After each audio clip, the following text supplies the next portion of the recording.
My wife's about to pop, and the chances are when this video goes out, I'll have a daughter, which scares the hell out of me. So we're about 9 months deep, and if you're in the same position and you're freaking out just like me, this video might help. I think it was Tom Hanks who said, being in a marriage is like being in a band. Sometimes you're playing lead guitar, others you stood at the back playing the triangle. Let me tell you, a truer word has never been spoken. Pregnancy, it's just the same.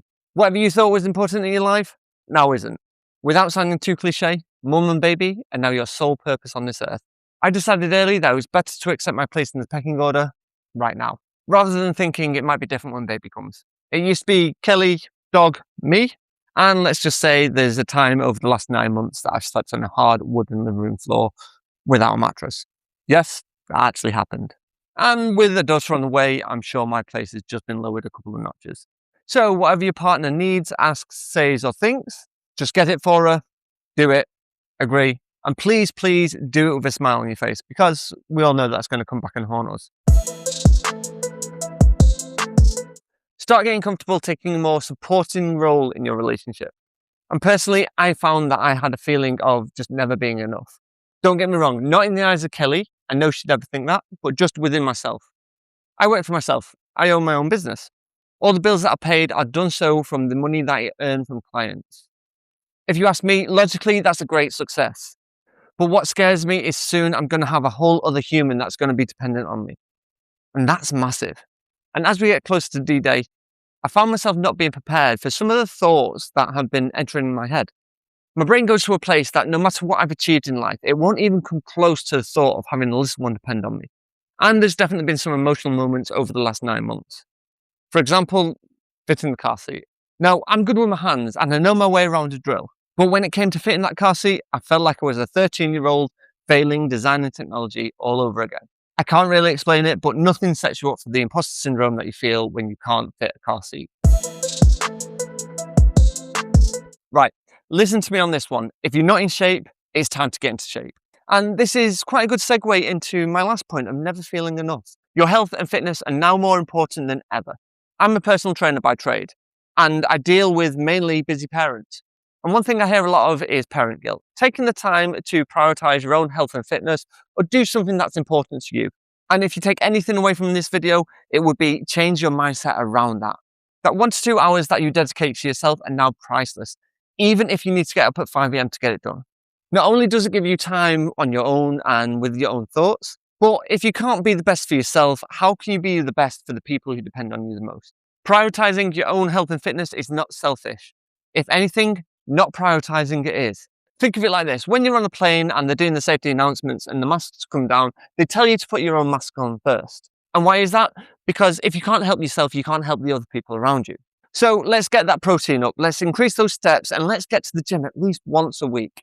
And if health and fitness isn't at the forefront of your mind right now and you're not sure where to start, I offer a 7-day free trial on my fitness app, where you'll get a plethora of 8, 10, and even 12-week programs to get your teeth stuck into.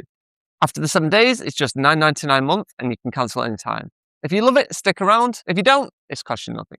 I'll put the link in the description below so you can get started. Okay, so I'm going to get a bit deep on this one. I want to talk to you about breaking the cycle. And this might not be something you've thought about previously. Now, before we get started, I don't want to give off the wrong impression. I had a good childhood. My parents stayed together until I was 16. There was always food on the table, and I was always encouraged to do the activities that I liked. But I never had the best relationship with my dad. And now only navigating my adult years and we're expecting a baby, I've only just started to realize how much of an impact that had on me. And something that I found that I wasn't prepared for was how the idea of becoming a parent myself forced me to hold up a mirror to my own childhood, my life, and also realize how much of my upbringing was, in my book, unacceptable. Now, I grew up in Northern England in the 1990s. Smacks around the knees, a shouty household, get out the house and come back when it's dark, and if you don't like it, you can lump it. That sort of upbringing. And although it was kind of acceptable back then, this isn't the kind of childhood that I want my little girl to grow up to have. Don't get me wrong, I'm not going to wrap her up in cotton wool and she will definitely know when she steps out of line. But I do just think there's more constructive ways to deal with things. You know the saying, everything has a lesson behind it. This coupled with a few other cycles, which I'm not going to go into right now, but these definitely need breaking. And hey, I guess that's what we do as parents. We want to level up and fill the gaps of potentially what we didn't have as kids. So hold that mirror up, look for those cycles that need breaking, and start doing that work on yourself now. Right, let's talk hormones. Now, I'm not asking you to reset your GCSE biology, but understanding what's going on inside your partner will help massively. Or that's what I found out anyway. Now, I'm a PT, and maybe I'll look at this from a different angle, but knowing what hormones help her and how to hack them can help you massively, especially as you progress through pregnancy. I'm not a happy wife, happy life kind of guy, but it definitely helps. Right, we've got 4 here, so if you need to get a notepad, go and get it now. First of all, we've got dopamine. This is the hormone that's responsible for reward, motivation, and also anticipation. So we're talking surprise dates, celebrating the small wins throughout her pregnancy. Buy her favourite foods. This will make her feel good and keep her close in a time that she probably doesn't want to be near you. And it will also keep the connection strong. Just think, what can I give her to always look forward to? Next up, we've got serotonin. Think about how can you keep her calm. Nice walks together, lots of daylight, building a pillow fort in her bed. Yep, I actually did that. Take that one, use it. You'll need it. Clean the house, walk the dog, look after other kids that you've got. Just basically remove any stresses in her life. Oxytocin is the next one, and this is going to keep the connection going. So think hugs, holding hands, foot massages. Talk about how excited you are for when the baby arrives. And don't forget to tell her how proud of her you are. That one goes a long way. And finally, we've got endorphins. We've all heard of that one. But how can you make her feel good? Well, you can get her to move her body. If she works out, encourage her, even if she doesn't have the motivation to do it. If not, go for walks, down the beach, down the park. Make sure you do it together. Keep that connection going. And that's it, purely from a first-hand point of view and a little bit of PT knowledge on the side.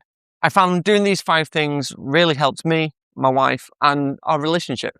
Oh, and bloody enjoy it together and take lots of pictures. Laugh together, joke together, cry together.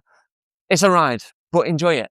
Because ask yourself, as an adult, when was the last time you did something for the first time? I hope that helps. I'll see you next time.